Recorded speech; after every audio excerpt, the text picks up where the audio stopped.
पूछी है। अक्सर शिकायत आप आती है, लोगों की समस्या मक्का है में दाना क्या क्यों है नहीं कि पड़ता? आप समय सीमा को क्रॉस कर जाते हैं।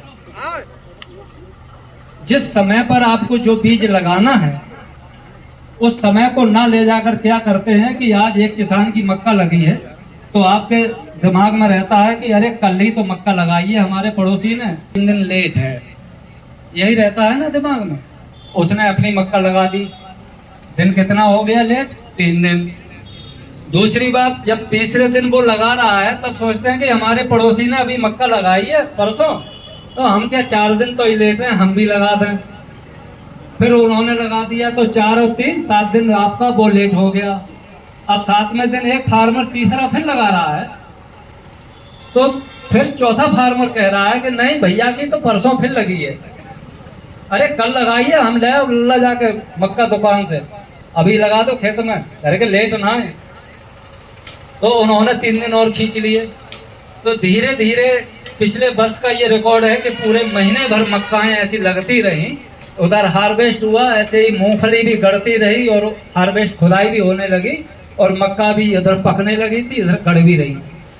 नतीजा क्या था कि हाई टेम्परेचर पर जो आपका परागकण आता है झड़ के, उसको आप पानी जमीन में कितना भी भर लें लेकिन वायु में जो तैर के आता है उसकी छूछ के ऊपर के लिए जो रेसे निकलते हैं उससे परपरागण की जो क्रिया होती है वो बीच में ही झुलस जाता है और दाना आपका नहीं बनेगा।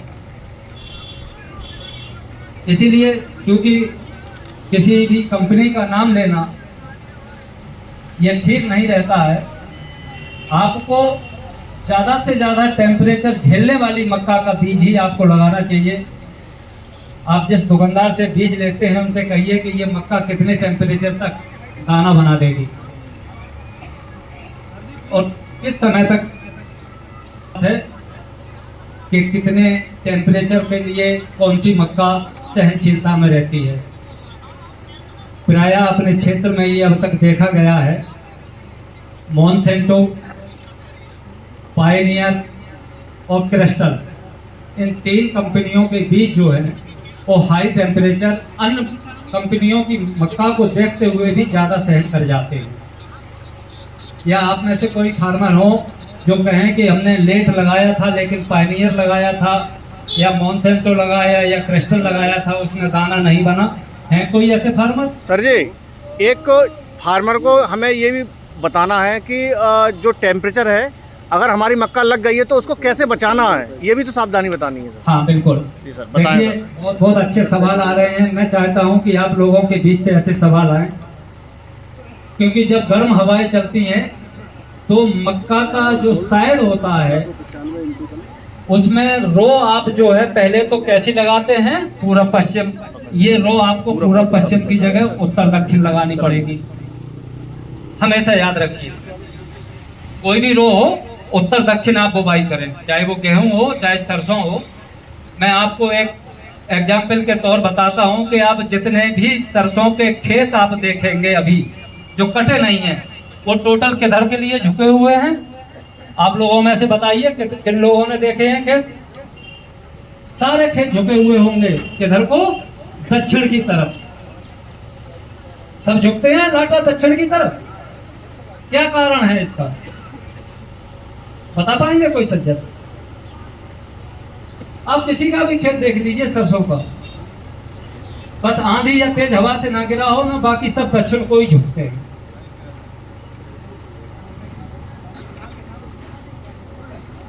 सारी सरसों के खेत दक्षिण को झुके होते हैं। तो दक्षिण का कितना बड़ा महत्व होता है इससे मैं अवगत करा रहा हूं। ये पूरा काम होता है प्रकाश संश्लेषण। जो सूर्य का प्रकाश हमारे पौधों के लिए जरूरी है वो जरूरी होता है।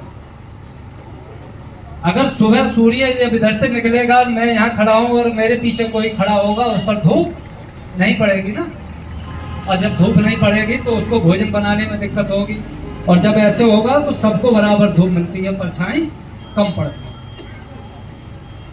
बात यहाँ चल रही थी कि मक्का हाई टेम्परेचर में बचाव कैसे किया जाए।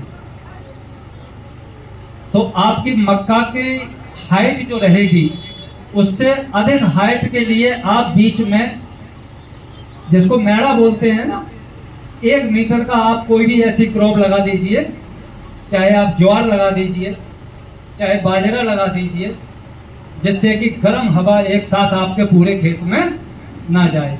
उस समय ये आप ध्यान रखें कि अगर आपने 1 मीटर का बाजरा का मेड़ा लगा दिया या ज्वार का मेड़ा लगा दिया या ढैंचा लगा दिया, तो वो 1 मीटर का खेत आपका कम से कम आपको खेत में जो है जो 60 से 70% नुकसान होता है, उसको ज़्यादा से ज़्यादा 10 या 15% पर ला के खड़ा कर देगा वो 1 मीटर खेत। और जो बचा हुआ 1 मीटर खेत है जिसमें आपका चारा के रूप में आप प्रयोग कर लेंगे, तो कुल मिला के 10% का भी आपको उत्पादन में कमी नहीं आएगी। बहुत छोटी सी बातें हैं।